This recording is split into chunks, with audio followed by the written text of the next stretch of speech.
Hello বন্ধুরা, মৈনাক চলে এলাম নতুন একটা ভিডিওতে। আজকে এই ভিডিওতে আপডেট দেব সালমান খান অভিনীত সিনেমা সিকান্দারের ওটিটি আপডেট নিয়ে। সিকান্দার ছবিতে অভিনয় করেছিল সালমান খান, রশ্মিকা মান্দানা, প্রতীক বাপ্পার, কাজল আগরওয়াল সহ আরও অনেকে, সত্যরাজ।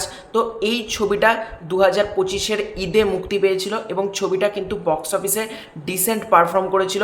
শুধুমাত্র সালমান খানের নামেই কিন্তু এই সিনেমাটা বেশ ভালো কালেকশন করেছিল পাইরেসি হওয়ার পরও, যেটা কিন্তু ভাইজানের একটা স্টারডাম বলতে পারো।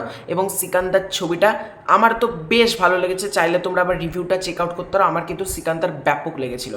তো সিকান্দার সিনেমাটা প্রডিউস করেছিল সাজিদ নাদিয়াদওয়ালা। তো তো তার আগে ওটিটি আপডেট দেওয়ার আগে একটা ছোট্ট অনুরোধ করবো, চ্যানেলে নতুন হয়ে থাকলে আগে চ্যানেলটাকে সাবস্ক্রাইব করে দাও। অনেকেই তোমরা ভিডিও দেখো বাট চলে যাও, চ্যানেলে নতুন হয়ে থাকলে প্লিজ আগে চ্যানেলটাকে সাবস্ক্রাইব করে দাও। তো সিকান্দার ছবিটা কিন্তু ওটিটি পার্টনার হচ্ছে নেটফ্লিক্স। সিকান্দার কিন্তু আগে থেকেই প্রিসোল্ড ছিল নেটফ্লিক্সে এবং সিকান্দার কিন্তু আসতে চলেছে নেটফ্লিক্সে। নেটফ্লিক্সে আসবে কবে, যেটা ডেট জানা যাচ্ছে সেটা হলো এই রবিবার দিন, অর্থাৎ 25 তারিখে। 25 তারিখে কিন্তু 25শে মে কিন্তু সিকান্দার সিনেমাটা ওটিটি প্ল্যাটফর্মে চলে আসবে।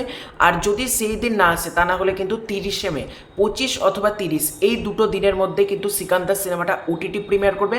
রবিবার দিন কিন্তু সিকান্দার প্রিমিয়ার করবে, কারণ সিকান্দার ছবিটাও কিন্তু রিলিজ করেছিল রবিবারে এবং নেটফ্লিক্সও কিন্তু সিকান্দার নিয়ে আসবে রবিবারে।